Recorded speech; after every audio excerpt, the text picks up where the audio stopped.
Psalm 119:67. Terem e'ene ani shogeg, ve'ata imratecha shamarti.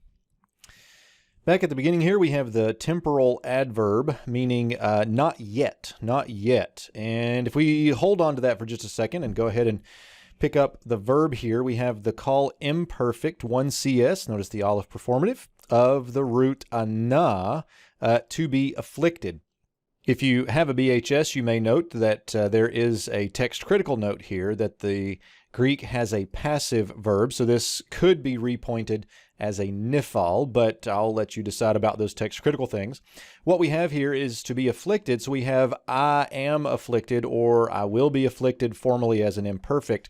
And if we use this not yet concept here of terem, then it would be not yet I am afflicted, or we would get something like before or previously, if we think in temporal sense. So before I am afflicted, I, and we might say something like was, because if we're talking about a time before afflicted, I was one who went astray. So here we have a call participle.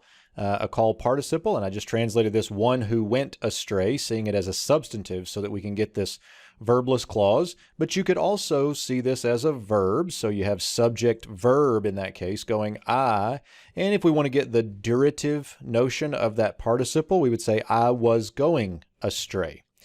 Next we get ve'ata, and this ve'ata I would say is an adversative but.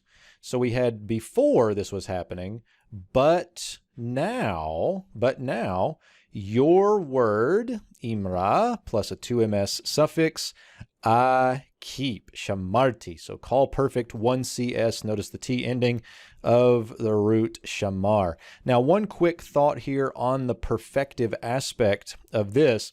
You could say your word, I keep, so because we're talking about the now, so we get that present tense. However, the perfective aspect of a completed action with shamarti is exactly right. This is something that is a resolve to keep the Lord's word. It is a mental decision that has already been made. And okay, there might be future occasions where keeping might be questionable, but at this point in time, that's a completed action. So the perfective aspect works well there.